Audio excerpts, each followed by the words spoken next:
बिस्मिल्लाहिर्रहमानिर्रहीम। अस्सलाम वालेकुम students, my name is Mohammad Rahil Sabri और बायोलॉजी टीचर। लास्ट टाइम हमने जेनेटिक वाला पोर्शन शुरू किया था, एक लेक्चर उस पर कंप्लीट कर लिया था।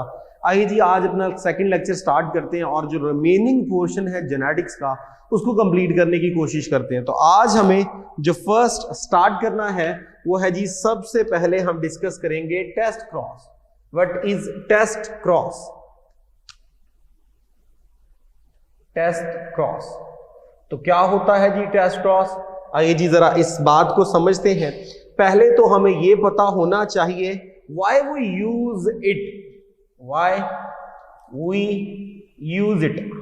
टेस्ट क्रॉस को यूज करने का मेन मकसद क्या है, पर्पस क्या है? तो पर्पस बेसिकली ये है, use to identify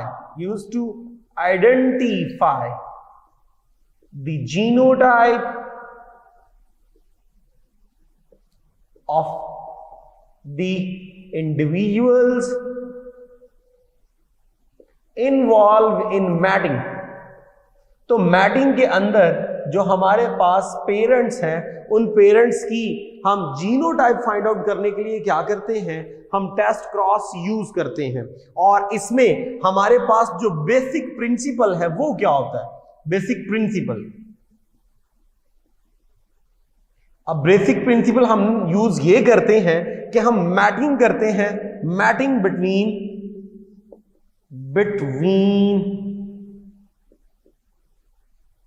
dominant and recessive. हमने डोमिनेंट और रिसेसिव की आपस में क्या करनी होती है जी, मैटिंग करनी होती है। अब जरा गौर कीजिए, अगर राउंड और रिंकल के लिहाज से देखें तो राउंड हमारे पास डोमिनेंट ट्रेड था, रिंकल हमारे पास रिसेसिव ट्रेड था। मैं उसी को लेके आगे चलता हूं। मेरे पास यहां पे है जी राउंड, तो मैं उसका क्रॉस कराऊंगा किसके साथ? रिंकल के साथ। अब ये मेरे पास हो जाएगा P1 और मेरे पास नीचे रिसीव क्या होगा, F1। अब याद रखिएगा राउंड हमारे पास क्या होता है, कैपिटल R, तो रिंकल क्या होता है, स्मॉल r। पहले क्या बनेंगे, इनके गैमीट्स बनेंगे। अब इधर भी हम क्या बनाएंगे, गैमीट्स बनाएंगे। अब जैसे मर्जी आप इनका क्रॉस करवा दीजिए, आपके पास जो है वो हर दफा क्या आएगा, कैपिटल R स्मॉल r। और हम पढ़ चुके हैं कि जब कैपिटल R स्मॉल r आए तो हेटेरोजाइगस स्टेट में हमारे पास ये क्या कहलाता है, राउंड कहलाता है। अब आप देख लीजिए आपके पास 100% सारे के सारे क्या आएंगे, राउंड आएंगे। तो डोमिनेंट को हमने क्या किया, रिसेसिव से मिलाया। अब जरा गौर कीजिए, अगर मैं डोमिनेंट को रिसेसिव से मिलाता हूं तो ऐसा भी तो हो सकता है कि वहां पे जो मैंने यूज किया राउंड में कैपिटल R, तो यहां अगर मैं यहां राउंड को मिलाता हूं रिंकल के साथ और मैं यहां पे उसकी फॉर्म ले लेता हूं कैपिटल R स्मॉल r, तब भी तो वो क्या होगा, डोमिनेंट ही होगा। इसका मतलब डोमिनेंट की मेरे पास दो फॉर्म्स हैं, वो कैपिटल R की फॉर्म में भी क्या होगा, round, capital R small r की फॉर्म में भी क्या होगा, राउंड, और यहां रिंकल में मेरे पास क्या होगा, स्मॉल r। अब इनके गैमीट्स बनाइए तो क्या बनेगा, कैपिटल R स्मॉल r। इसको इससे मिलाइए तो कैपिटल R स्मॉल r, इसको इससे मिलाइए तो कैपिटल R स्मॉल r, इसको इससे मिलाइए तो स्मॉल r, इसको इससे मिलाइए तो स्मॉल r। अब आप चेक कर लीजिए हमारे पास 50% क्या आएंगे, राउंड आएंगे, और 50% हमारे पास क्या आएंगे, रिंकल आएंगे। अब जरा गौर कीजिए, हम लोग कह रहे थे कि टेस्ट क्रॉस को यूज करने का मेन मकसद क्या है कि हम जीनोटाइप आइडेंटिफाई कर लें। यहां तो हम खुद ब खुद ही जीनोटाइप क्या कर रहे हैं, लिख रहे हैं। तो अब आप इसको इस तरह देखिए कि मैंने राउंड को मिलाया रिंकल से, मुझे नहीं पता उसकी क्या है जीनोटाइप, बस मुझे ये पता है मैं राउंड को क्या कर रहा हूं, रिंकल से मिला रहा हूं। जब मैं राउंड को रिंकल से मिला रहा हूं तो मुझे नहीं पता वो राउंड जो है वो हेटेरोजाइगस फॉर्म में है या डोमिनेंट फॉर्म में है, होमोजाइगस फॉर्म में, मुझे नहीं मालूम। लेकिन ये तो मुझे मालूम है कि रिंकल हमेशा क्या होता है, होमोजाइगस। तो मैंने राउंड को रिंकल से मिलाया, जब मैंने राउंड को रिंकल से मिलाया तो अगर तो मेरे पास सारे के सारे राउंड आए तो वो इस बात की आइडेंटिफिकेशन है कि जो मैं पेरेंट यूज कर रहा हूं वो होमोजाइगस है। और अगर मेरे पास ऐसा हो कि मैं राउंड को रिंकल से मिलाऊं और मेरे पास 50-50 वाली रेशो आए तो वो इस बात की आइडेंटिफिकेशन है कि जो मैं राउंड यूज कर रहा हूं वो हेटेरोजाइगस है। तो इस तरह हम क्या कर लेते हैं, हम जीनोटाइप को आइडेंटिफाई कर लेते हैं कि आपने डोमिनेंट को रिसेसिव से मिलाना है। अगर 100% डोमिनेंट आए तो इसका मतलब जो डोमिनेंट आप यूज कर रहे हैं वो होमोजाइगस है। और अगर डोमिनेंट को रिसेसिव से मिलाने पर हमारे पास 50-50 की रेशो आए तो इसका मतलब ये हुआ कि जो डोमिनेंट हम यूज कर रहे हैं वो हमारे पास क्या है, हेटेरोजाइगस है। इस तरह हमारे पास क्या होता है, जीनो टाइप को आइडेंटिफाई करना बहुत ज्यादा क्या हो जाता है, आसान हो जाता है बाय यूजिंग टेस्ट क्रॉस। तो इस तरह टेस्ट क्रॉस हमारा कंप्लीट हुआ। उसके बाद नेक्स्ट जो चीज हमारे सिलेबस में है वो है जी हमारे पास वेरिएशन। तो आइए जी बात करते हैं वेरिएशंस क्या होती हैं।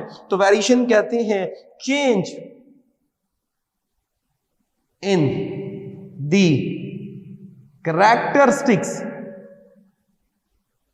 between the members of same species।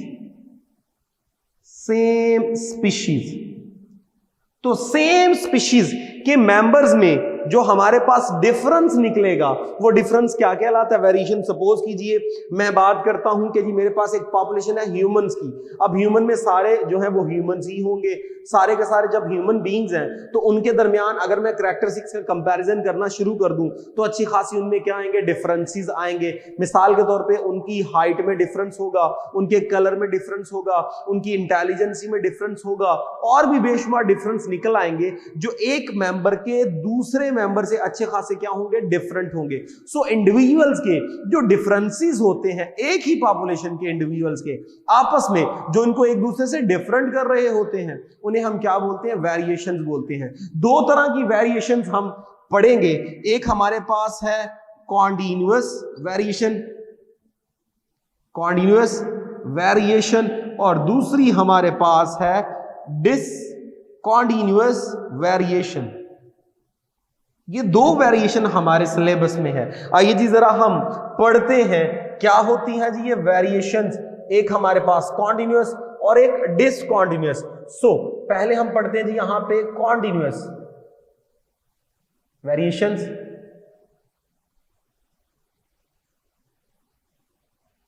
और discontinuous variation.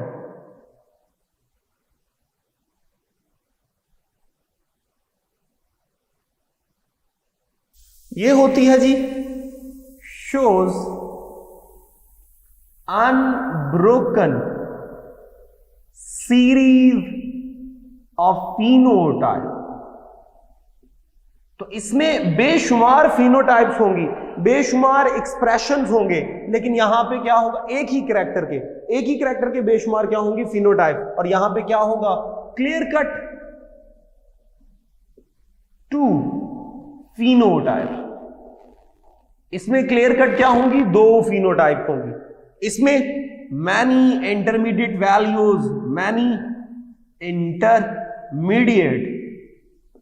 Values are present. तो इसमें बेशुमार क्या होंगी, इंटरमीडिएट वैल्यूज होंगी। यानी दो एक्सट्रीम है तो इनके दरमियान में बेशुमार क्या होंगी, इंटरमीडिएट वैल्यूज होंगी। लेकिन यहां पे हमारे पास क्या है जी, नो इंटरमीडिएट वैल्यूज, क्योंकि हमने पहले कहा क्लियर कट दो ही हैं, यस और नो, वैल्यूज आर प्रेजेंट। तो इनमें कोई इंटरमीडिएट वैल्यू नहीं होगी। दूसरा, अफेक्टेड बाय इन्वायरमेंटल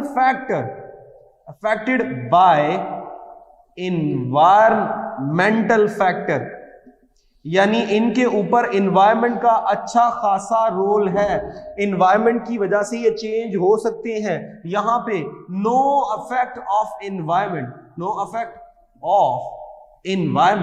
तो इनके ऊपर इन्वायरमेंट का कोई भी इफेक्ट नहीं है। ऐसा नहीं है कि इन्वायरमेंट के चेंज होने पर इन कैरेक्टरिस्टिक्स में क्या आ जाए, चेंज आ जाए। तो इनमें कोई चेंज नहीं आता, लेकिन इनमें इन्वायरमेंट के चेंज होने से अफेक्ट होता है, कैरेक्टर में चेंज आ जाता है। ये control by many gene many genes, इसको कई जीन कंट्रोल करते हैं, यही वजह है हैंस नेम्ड पॉलीजेनिक ट्रेट, या इसी को हम क्या बोलते हैं, इन्हीं को हम बोलते हैं क्वांटिटेटिव ट्रेट्स, क्योंकि नंबर ऑफ जीन्स के ऊपर इनका करैक्टर चल रहा होता है, तो क्वांटिटेटिव ट्रेट्स। जबकि यहां पे हमारे पास क्या होगा, कंट्रोल बाय फ्यू जीन्स, या फिर क्या होगा, सेम जीन बाय अलील, और वो भी different Aleel by different alleles. तो इधर हमारे पास जीन तो एक ही होगा लेकिन उसके मुख्तलिफ अलील्स इन्वॉल्व होंगे, इसी को हम बोलते हैं क्वालिटेटिव ट्रेट्स, क्योंकि ये अलील्स की क्वालिटी पे चल रहा होता है कि अगर डोमिनेंट अलील आएगा तो ये शो होगा, रिसेसिव अलील आएगा तो ये शो होगा। तो इसमें अगर हम एग्जाम्पल्स में आए तो यहां पे हमारे पास एग्जाम्पल है जी स्किन, तो आपको पता है दो क्लियर कट इसमें एक्सट्रीम वैल्यूज नहीं है, कई इंटरमीडिएट वैल्यूज इसमें आ जाएंगी। बॉडी हाइट, इसमें भी आपके पास जो है वो कई इंटरमीडिएट वैल्यूज आ जाएंगी। आई कलर, इसमें भी आपके पास कई जो है वो इंटरमीडिएट वैल्यूज आ जाएंगी। और अगर हम इधर बात करें तो यहां पे है जी रोलिंग ऑफ टंग, यहां तो टंग रोल होगी या टंग रोल नहीं होगी। हम क्या देते हैं जी, ब्लड ग्रुप। तो जिसमें बहुत ज्यादा इंटरमीडिएट वैल्यूज ना हो वो डिसकंटिन्यूअस वेरिएशन, जिसमें बेशुमार वेरिएशन हो वो आपके पास क्या होती है जी, कॉन्टिन्यूअस। मिसाल के तौर पे अगर हम आपकी इंटेलिजेंसी की बात करें तो इंटेलिजेंसी बाय नेचर क्या होगा, वो आपके पास बाय नेचर कॉन्टिन्यूअस वेरिएशन होगा, क्योंकि इसमें कई जो है वो क्या पाई जाती है, इंटरमीडिएट वैल्यूज पाई जाती हैं। ह्यूमंस के अंदर जो हमारी स्किन है ये 3 से लेकर 6 जीन्स के कंट्रोल में होती है। अगर 3 जीन इन्वॉल्व है तो इसका मतलब उनके आगे फर्दर अलील्स भी इन्वॉल्व होंगे, तो ये आपके पास पॉलीजेनिक ट्रेट और ये अलीलिक ट्रेट कहलाता है। ये आपके पास अलीलिक ट्रेट्स, क्योंकि यहां पे अलील्स का ज्यादा कॉन्सेप्ट यूज होता है। मोस्टली एक ही जीन जो है वो इन तमाम फंक्शन को क्या कर रहा होता है, कंट्रोल कर रहा होता है। नेक्स्ट हमारा कॉन्सेप्ट है जी क्रॉसिंग ओवर। अब क्रॉसिंग ओवर क्या होता है, क्रॉसिंग ओवर जो है ये आपको पता है हमने डिस्कस किया था, ये करैक्टर है मियोसिस का, करैक्टर ऑफ मियोसिस। अब इसमें होता क्या है, आइए जरा हम इस चीज को गौर से देखते हैं। ये मेरे पास जो है वो एक क्रोमोसोम है, ये लीजिए ये मेरे पास एक क्रोमोसोम है, और जब हमें क्रोमोसोम नजर आते हैं तो हमें मालूम है वो डाईएड की फॉर्म में होते हैं। तो इस तरह वो आपके पास डाईएड की फॉर्म में होगा, यानी उसके 2 क्या होंगे, 2 उसके क्रोमैटिड्स होंगे। अब इसके सामने मैंने इसका होमोलॉग बनाना है, तो ये लीजिए जी ये मैंने इसका क्या बना लिया, होमोलॉग बना लिया। होमोलोगस क्रोमोसोम में आपने पढ़ा था कि दोनों की लेंथ क्या होती है, सेम, और दोनों में क्या होता है जी, सिमिलर होते हैं लेकिन वो आइडेंटिकल नहीं होते। वहां अलील्स क्या हो सकते हैं, डिफरेंट हो सकते हैं, लेकिन क्रोमोसोम साइज में क्या होंगे, सेम होंगे। अब ये मेरे पास एक पेयर है जिसे हम क्या कंसीडर कर रहे हैं, होमोलोगस क्रोमोसोम्स। अब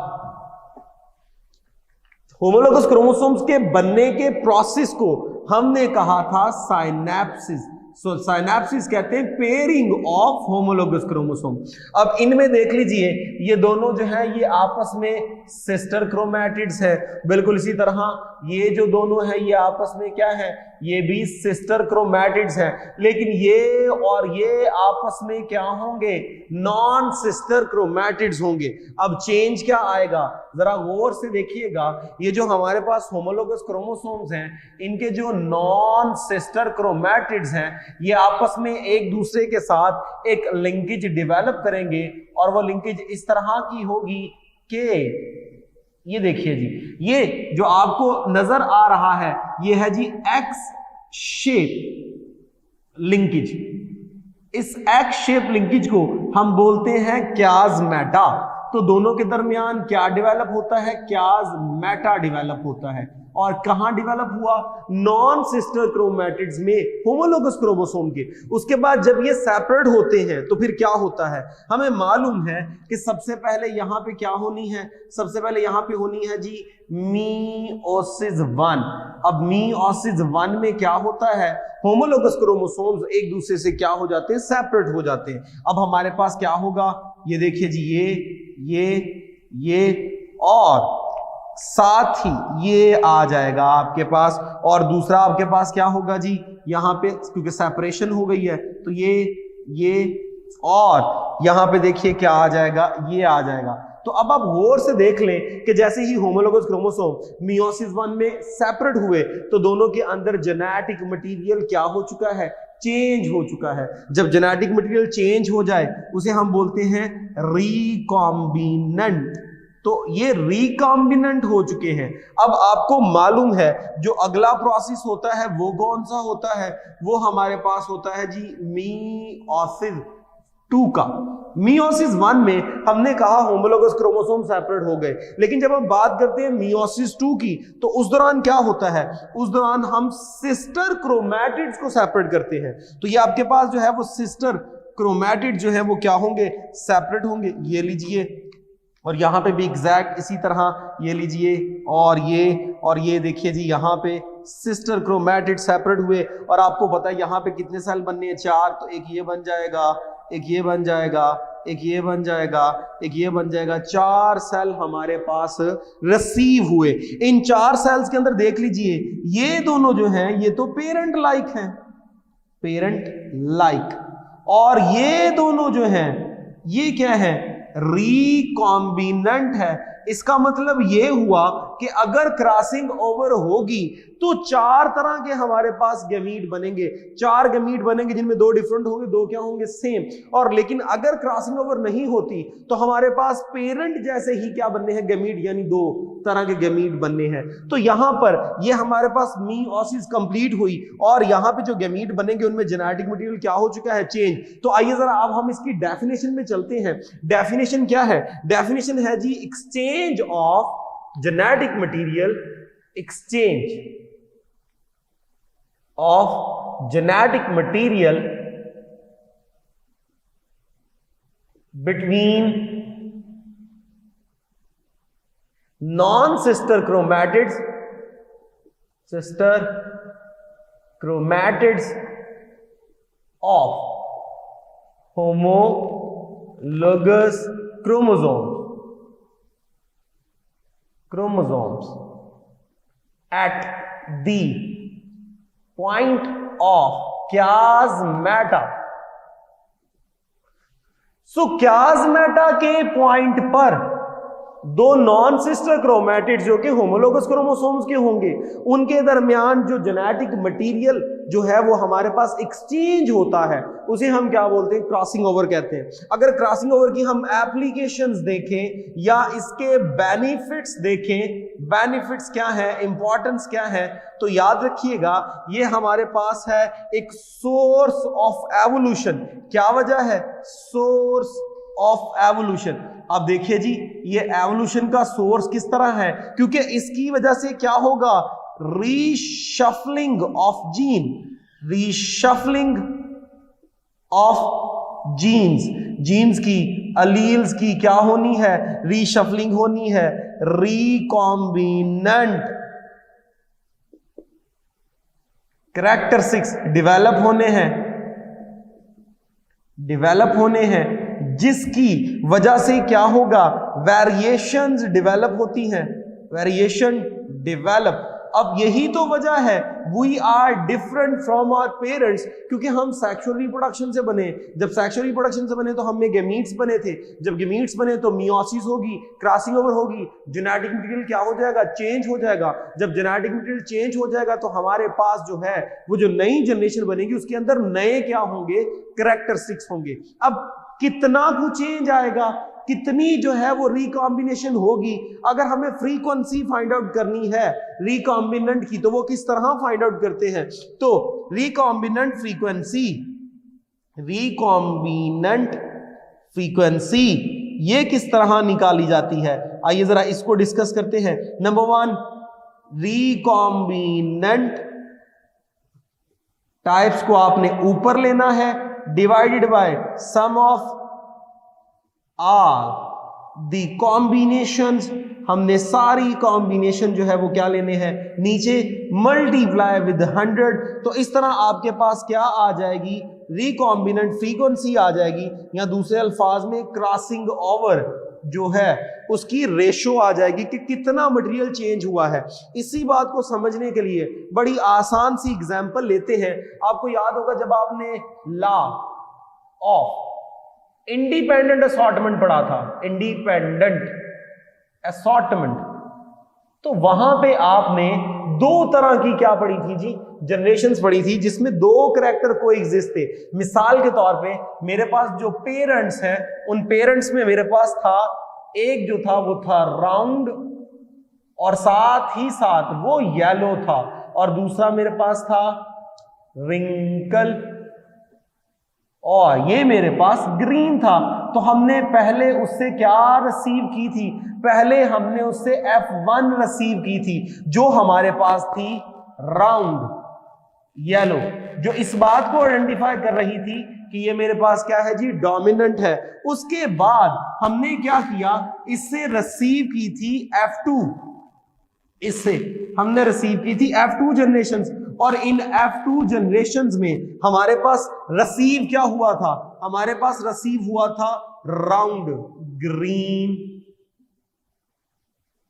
रिंकल ग्रीन, राउंड येलो और रिंकल येलो।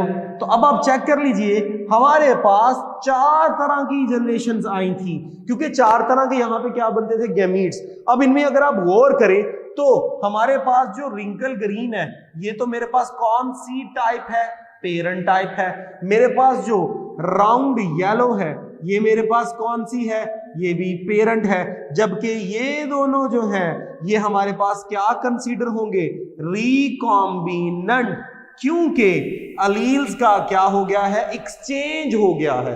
तो एक्सचेंज होने की वजह से आपके पास चार तरह की वैरायटीज क्या हुई है, डेवलप हुई है। और अगर आपको याद हो इनकी फ्रीक्वेंसी, तो लॉ ऑफ इंडिपेंडेंट असॉर्टमेंट में जो आप फ्रीक्वेंसी बनाते हैं, आप कहते हैं जी हमारे पास जो राउंड येलो है ये होता है 9%, हमारे पास ये जो रिकॉम्बिनेंट है ये होता है जी 3%, ये होता है जी 3%, ये होता है जी 1%। इस तरह हम क्या करते थे, इनकी फ्रीक्वेंसी निकालते थे, और टोटल ये हमारे पास कितने थे, 16 मेंबर्स थे, 16 मेंबर्स। तो अगर हम परसेंट को छोड़ के मेंबर्स में आए, यानी कि मैं इसको बोलता हूं, ये हमारे पास था 9 इंटू 3 इंटू 3 इंटू 1, ये हमारे पास रिकॉम्बिनेंट जो थे मेंबर्स थे दरमियान वाले, और ये दोनों पेरेंट्स थे।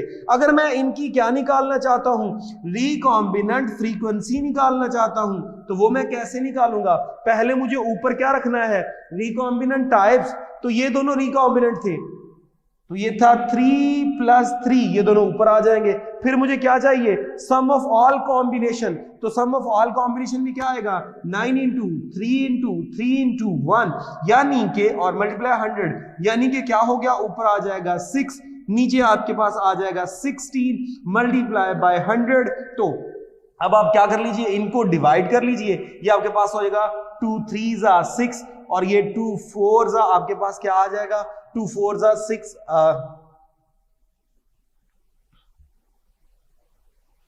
अब आप इसको क्या कर लीजिए, ये आपके पास ऊपर आ जाएगा 6, नीचे आ जाएगा 16, और इधर हमारे पास आ जाएगा जी 100। अब आप इनको क्या कर लीजिए, डिवाइड करके देख लीजिए, 2 3 और इधर आ जाएगा 2 8, उसके बाद 2 4 और 2 25। अब 75 डिवाइडेड बाय 4, जो भी आंसर आएगा वो आपके पास होगा रिकॉम्बिनेंट फ्रीक्वेंसी। तो इस तरह हम रिकॉम्बिनेंट फ्रीक्वेंसी को फाइंड आउट कर लेते हैं कि कितना जेनेटिक मटेरियल जो है वो चेंज हुआ है, रीशफल हुआ है, कितनी वेरिएशन जो है वो आगे डेवलप होंगी। तो हम बात कर रहे थे रिकॉम्बिनेंट जो है वो फ्रीक्वेंसी की। याद रखिएगा, जो रिकॉम्बिनेंट फ्रीक्वेंसी है R.F रिकॉम्बिनेंट फ्रीक्वेंसी, ये डायरेक्टली प्रोपोर्शनल होती है to the distance between the genes of loci.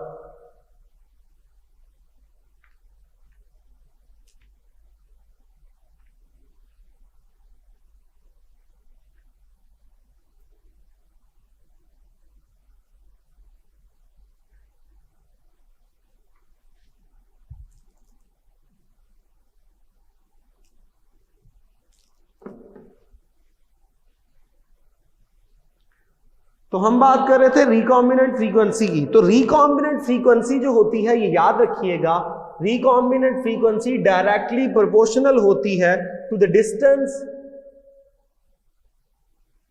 Between the linked gene loci.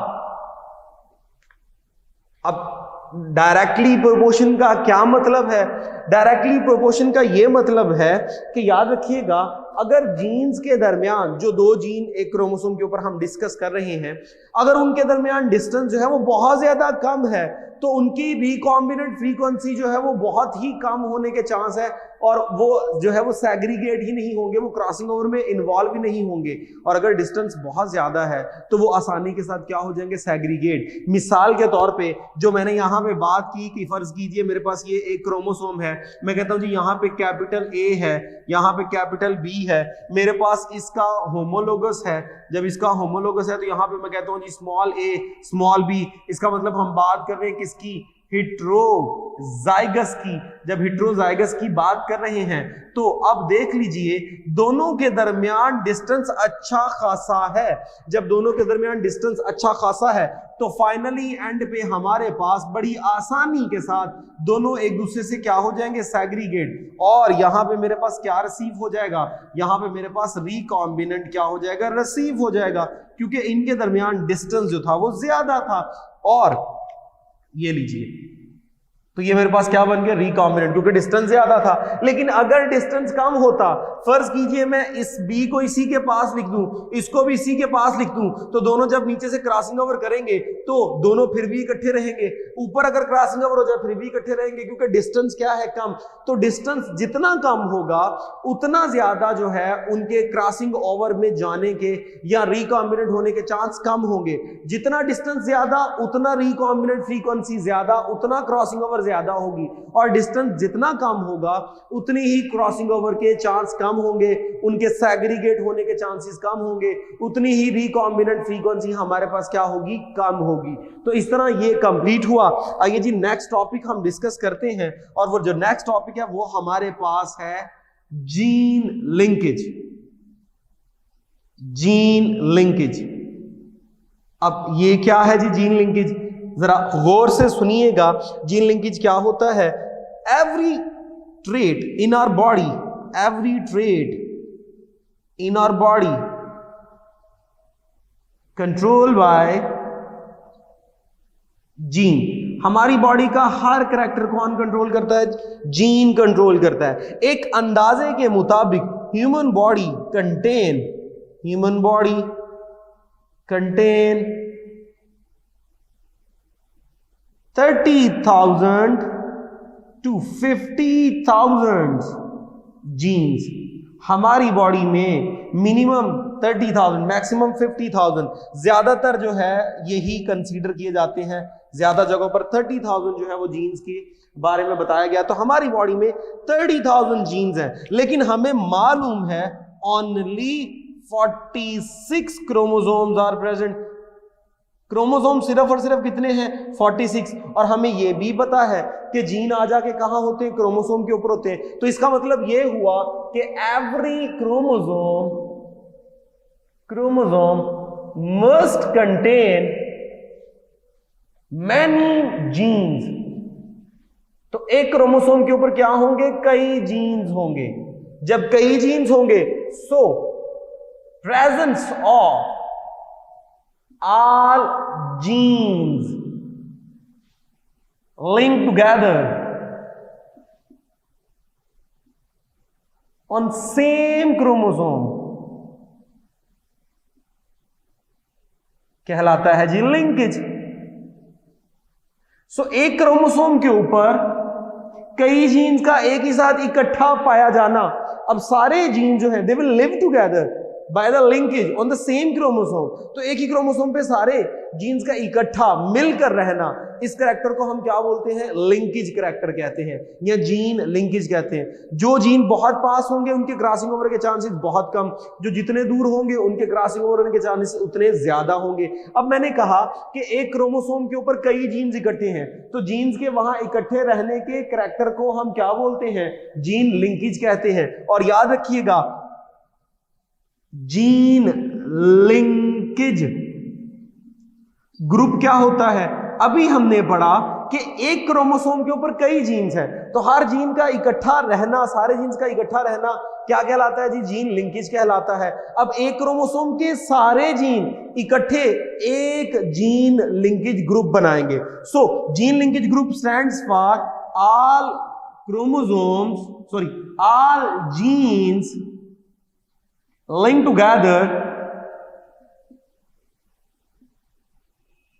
on one chromosome। तो एक क्रोमोसोम के ऊपर जितने जीन होंगे वो सारे मिलकर आपके पास क्या बनाएंगे? एक जीन लिंकेज ग्रुप बनाएंगे। तो स्टूडेंट याद रखिएगा, हमारी बॉडी में 46 क्रोमोसोम्स होते हैं, जो कि 23 पेयर होते हैं। 23 पेयर जिन्हें आप क्या बोलते हो? होमोलोगस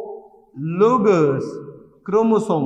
तो असल में अगर बात की जाए जीन लिंकेज ग्रुप की, सो हमारी बॉडी में 23 क्या होते हैं? जीन लिंकेज ग्रुप होते हैं। क्योंकि 23 होमोलोगस हैं, तो जो एक होमोलोग में होंगे वही दूसरे होमोलोग में होंगे। तो हमारी बॉडी में 23 क्या है जी? जीन लिंकेज के क्या है? हमारे पास ग्रुप्स हैं। सो इस तरह हमारे पास जीन लिंकेज का कॉन्सेप्ट जो है ग्रुप के लिहाज से ये कंप्लीट हुआ। थोड़ा और अगर हम जाएं तो हमारे पास जीन लिंकेज दो तरह की होती है। जीन लिंकेज दो तरह की होती है, इसको हम दो हिस्सों में क्लासिफाई करते हैं। एक होती है जी हमारे पास ऑटोसोमल जीन लिंकेज, और एक हमारे पास होती है सेक्स जीन लिंकेज। अब क्या मतलब है जी? Autosomal gene linkage stands for gene present on autosomal chromosome. So ऐसे जीन जो सिर्फ और सिर्फ ऑटोसोमल क्रोमोसोम पे होंगे उन्हें हम जीन लिंकेज कहेंगे विद रिस्पेक्ट टू ऑटोसोमल। और ये क्या होगा? Gene present on sex chromosome. जो सेक्स क्रोमोसोम पे होंगे उन्हें हम क्या बोलते हैं? उन्हें हम बोलते हैं जी सेक्स लिंक जीन। याद रखिएगा, हमारी बॉडी के अंदर 46 क्रोमोसोम में 23 पेयर में 22 पेयर जो होते हैं वो ऑटोसोमल होते हैं। उनके ऊपर जितने भी जीन्स होंगे वो ऑटोसोमल जीन लिंकेज में आएंगे। जबकि हमारे पास जो आखिरी पेयर होता है, फीमेल में XX और मेल में XY, वो आपके पास क्या होता है जी? Sex chromosome. उसके ऊपर जो जीन्स होंगे वो आपके पास क्या कहलाएंगे? सेक्स लिंक जीन कहलाएंगे। याद रखिएगा, जो हमारे पास जो है ऑटोसोमल जीन, ये क्या होते हैं? Equally express in both sexes. ये दोनों सेक्सेस में क्या होता है? इक्वली एक्सप्रेस होता है। जबकि जो सेक्स लिंकेज है इसको हम फर्दर दो हिस्सों में क्लासिफाई करते हैं। एक होता है जी एक्स लिंक्ड और एक होता है जी वाई लिंक्ड। अब जरा इसके अंदर आते हैं जी। एक्स लिंक में क्या मतलब है? Gene present on x chromosome. तो ऐसा जीन जो सिर्फ और सिर्फ कहां हो? एक्स क्रोमोसोम पे हो। और याद रखिएगा, no allele on Y chromosome पे उसका कोई भी अलील नहीं होगा। जबकि यहां पे हम क्या कहेंगे? Gene present on Y, no allele on X. तो एक्स लिंक क्या है जी? जो सिर्फ एक्स क्रोमोसोम पे होगा, वाई पे नहीं होगा। ऐसे जीन को हम क्या बोलेंगे, एक्स लिंक। और वाई ऐसे जो सिर्फ और सिर्फ वाई के ऊपर होगा, एक्स पे नहीं होगा। इसकी बड़ी बेस्ट एग्जांपल आपके पास है SRY gene, sex determining region on Y. दोबारा सुन लीजिए, SRY stands for sex determining region on Y. ये बेसिकली वो जीन होता है जो वाई क्रोमोसोम पे होता है और इसी की वजह से मेलनेस, मेल कैरेक्टर डेवलप होता है। और जो हमारे पास एक्स लिंक्ड है, ये एक्स लिंक फर्दर दो हिस्सों में जाएगा, एक्स लिंक रिसेसिव और दूसरा है हमारे पास एक्स लिंक डोमिनेंट। तो लास्ट लेक्चर में मैंने डोमिनेंट और रिसेसिव का कैरेक्टर आपको बता दिया था। डोमिनेंट जो ज्यादा शो होता है, कंफर्म शो होता है, रिसेसिव जो जब तक होमोजाइगस फॉर्म में ना हो तब तक शो नहीं होता, अदरवाइज वो अपने आप को हाइड रखता है। तो एक्स लिंक फर्दर दो हिस्सों में जाएगा, x link recessive, x link dominant. जो एक्स लिंक रिसेसिव होगा वो क्या होगा, मोस्टली एक्सप्रेस इन मेल। ये ज्यादातर मेल में शो होता है।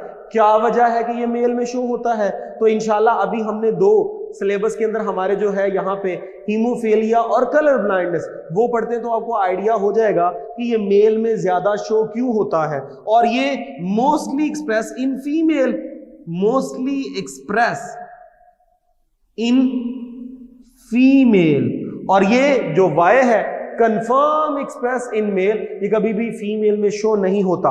तो इस तरह हमारे पास जो है वो जीन लिंकेज का concept with respect to autosomal और सेक्स जीन कंप्लीट हुआ। आइए जो हमारे सिलेबस में है वो है जी एक्स लिंक्ड रिसेसिव ट्रेट्स, उनको हम डिस्कस करते हैं। तो जी हमारे सिलेबस में दो जो है वो डिजीजेस हैं, एक आपके पास जो है वो है एक्स लिंक रिसेसिव हीमोफीलिया और दूसरी एक्स लिंक हमारे पास है कलर ब्लाइंडनेस। तो आइए जी स्टार्ट करते हैं with haemophilia.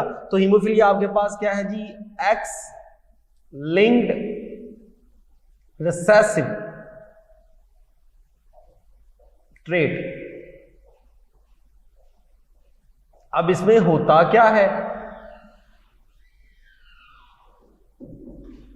Blood unable to clot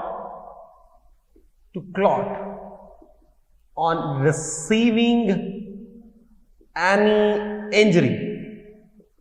किसी किस्म की कोई भी इंजरी बॉडी को हो जाए, ब्लड क्लॉट ही नहीं होता। Even complete blood of the body came out. Even पूरी बॉडी का ब्लड निकल आता है ऑन रिसीविंग माइनर कट, छोटा सा भी कट आ जाए, पूरा बॉडी का ब्लड जो है वो बॉडी से बाहर आ जाता है, क्योंकि बॉडी जो है वो ब्लड को क्लॉट नहीं कर पाती। जब सारा ब्लड बाहर निकल आता है तो ब्लड की क्या हो जाती है, डेफिशिएंसी। और इसमें असल में होता क्या है, वजह यह है कि इसमें जो क्लॉटिंग फैक्टर है, क्लॉटिंग फैक्टर मिस होता है। तो क्लॉटिंग फैक्टर के मिस होने की वजह से या उसके माल फंक्शन की वजह से, ठीक फंक्शन ना करने की वजह से हमारे पास ये बीमारी जो है वो रिसीव होती है। और याद रखिएगा ये हमारे पास हेरिडिटरी डिजीज है, क्योंकि जब मैंने बोल दिया एक्स लिंक्ड है तो डेफिनेटली ये क्या होगी, हेरिडिटरी। तो ये हेरिडिटरी डिजीज है, यानी पेरेंट से ऑफ स्प्रिंग में बड़ी आसानी के साथ ये क्या होती है, ट्रांसफर होती है। और अब क्या होगा, अगर हम इसकी टाइप्स में आए तो हमारे पास इसकी 3 टाइप्स हैं। एक है जी टाइप ए, यहां लिख देते हैं जी टाइप ए, और एक है जी हमारे पास type B and the last one is type C. ये हमारे पास जो है इसकी 3 टाइप्स हैं। ये मोर देन 80%, देन 80%, और ये almost more than 20%, more than या इक्वल टू 20%, और ये लेस देन 1%। तो 80% ये डिजीज होती है, 20% ये डिजीज है, और 1% चांस इसके हैं। हमारे पास ये जो पहली 2 हैं, ये दोनों की दोनों एक्स लिंक्ड रिसेसिव है। जब एक्स लिंक रिसेसिव है तो मैंने अभी बताया था आपको मोस्टली एक्सप्रेस इन मेल्स, ये ज्यादातर किन में होगी? मेल्स में होगी। क्या वजह है ये मेल में होगी? इंशाल्लाह अभी हम डिस्कस करेंगे। और ये जो आपके पास है ये वाली टाइप सी, ये है ऑटोसोमल लिंकेज, ऑटोसोमल लिंक्ड। जब ये ऑटोसोमल लिंक्ड है तो क्या होगा? Equally express in both, express in both. ये बोथ में क्या होती है?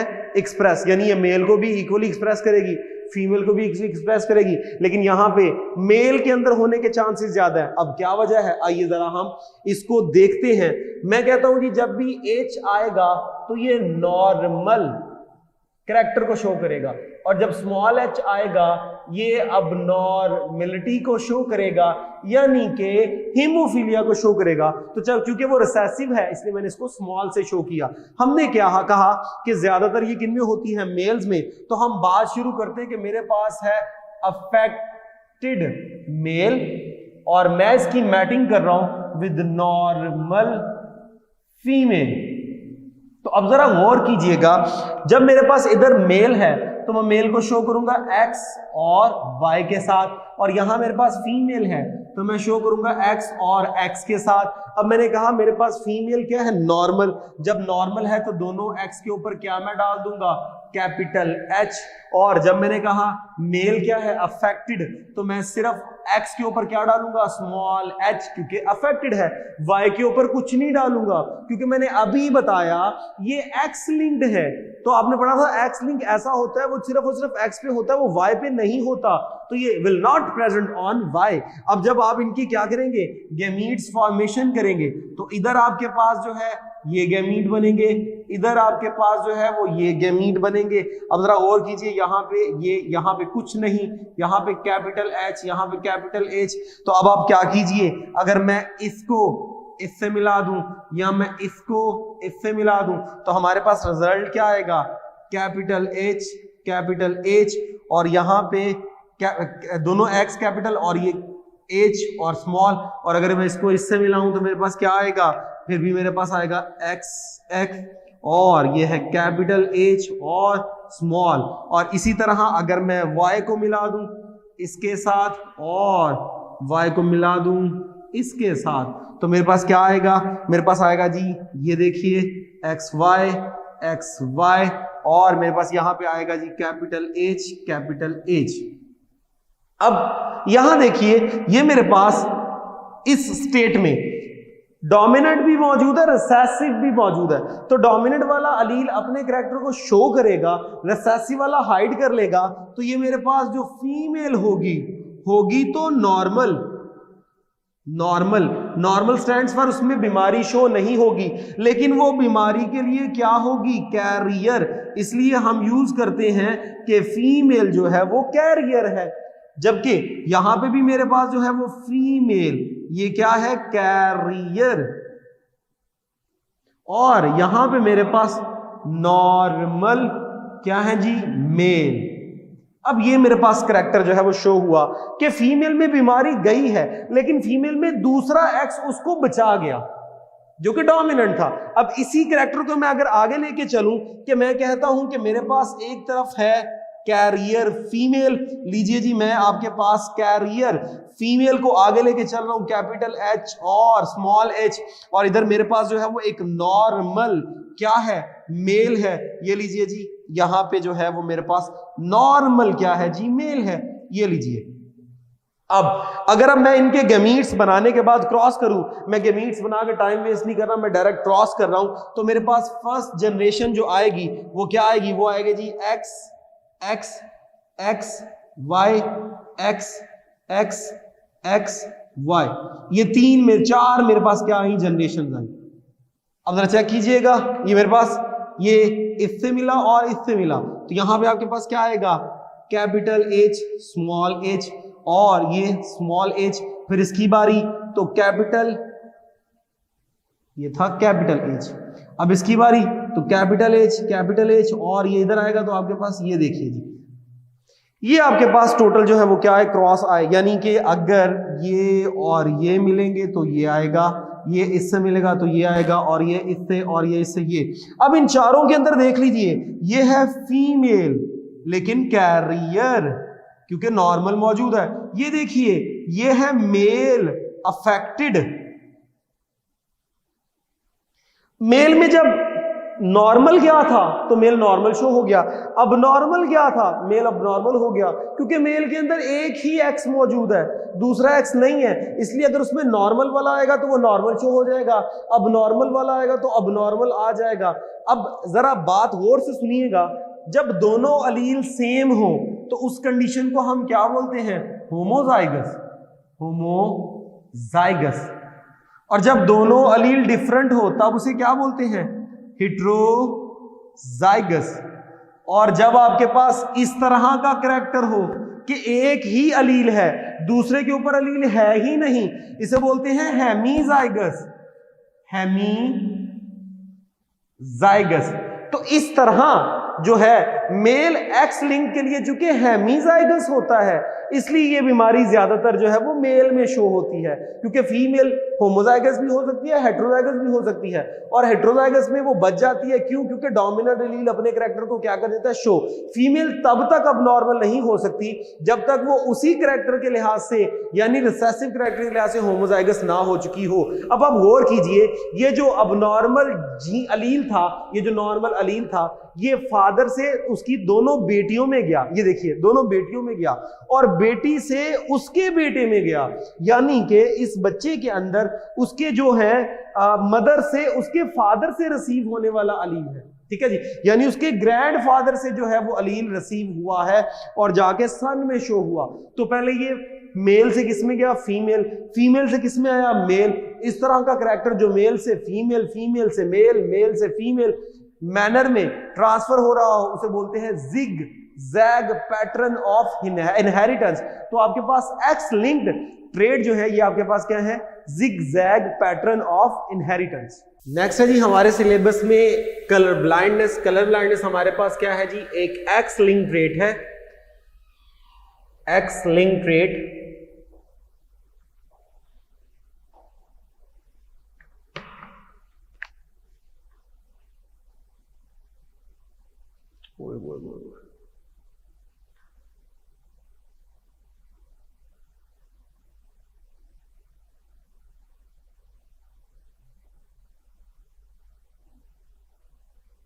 ज्यादा हो गया, हाँ चल रहा है ना। तो कलर ब्लाइंडनेस हमारे पास है जी एक्स लिंक रिसेसिव ट्रेट। अब इसमें क्या होगा, इसमें unable to detect colour, colour नहीं डिटेक्ट होते। याद रखिएगा, जो कलर विजन होती है, कलर विजन डिपेंड्स अपॉन कौन सा, और वो भी कहां होते हैं जी, रेटिना के अंदर। 3 बेसिक कलर हैं जी हमारे पास। उसकी वजह क्या है, 3 बेसिक कलर क्यों है, because 3 basic cons on the base of option protein. Basically option protein है जिसकी वजह से हमें कलर नजर आते हैं। तो हमारी बॉडी में 3 तरह के जो है वो आईज के अंदर ऑप्सन प्रोटीन्स हैं। एक हमारे पास है जी रेड ऑप्सन, और एक होता है जी ग्रीन ऑप्शन, एक है जी ब्लू ऑप्शन। तो ये 3 हमारे पास ऑप्शन मौजूद हैं, यानी 3 तरह के हमारे पास जो है वो कौन मौजूद हैं। तो इन्हीं 3 कलर्स को हम क्या बोलते हैं, प्राइमरी कलर्स। बाकी सारे कलर्स जो है वो इनके मिक्स होने से हमारे पास बनते हैं। इनमें याद रखिएगा, जो हमारे पास रेड और ग्रीन है, ये दोनों एक्स लिंक्ड रिसेसिव है। और जो हमारे पास ब्लू कलर है ये आपके पास ऑटोसोमल लिंक्ड है, ऑटोसोमल लिंक्ड। और याद रखिएगा ये होता है क्रोमोसोम नंबर 7 पे, क्रोमोसोम नंबर 7। तो क्रोमोसोम नंबर 7 पे ये हमारे पास क्या होता है जी, ये जीन मौजूद होता है। और एक और चीज कि अगर हम बात करें तो हमारे पास एक होता है जी ट्राइक्रोमैटिक पर्सन। उसका क्या मतलब है? उसका मतलब ये है विच कैन परसीव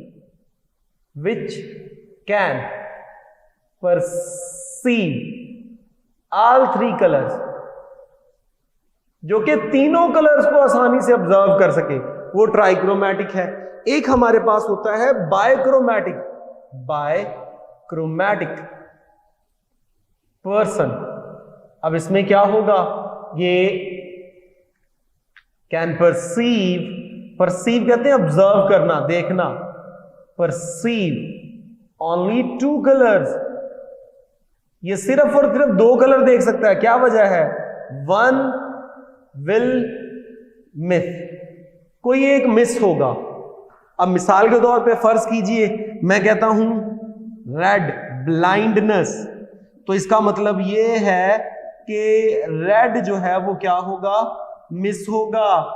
मैं कहता हूं ग्रीन ब्लाइंडनेस, तो इसका मतलब ये है कि इसके अंदर ग्रीन जो है वो क्या होगा, मिस होगा। मैं कहता हूं ब्लू ब्लाइंडनेस, तो इसका मतलब ये है कि इसके अंदर जो है वो क्या मिस होगा जी, ब्लू मिस होगा, ब्लू मिस। तो जब इसमें रेड ब्लाइंडनेस है तो इसका मतलब ग्रीन और ब्लू देख सकता है, ग्रीन ब्लाइंडनेस है तो रेड और ब्लू देख सकता है, ब्लू ब्लाइंडनेस है तो रेड और ब्लू दोनों देख सकता है। इस कैरेक्टर को बोलते हैं प्रोटोनोपिया, प्रोटोनोपिया। इसे बोलते हैं ड्यूटेरोनोपिया, ड्यूटेरोनोपिया। और इसे बोलते हैं ट्राइटोनोपिया, ट्राइटोनोपिया। और एक हमारे पास होता है मोनोक्रोमैटिक पर्सन।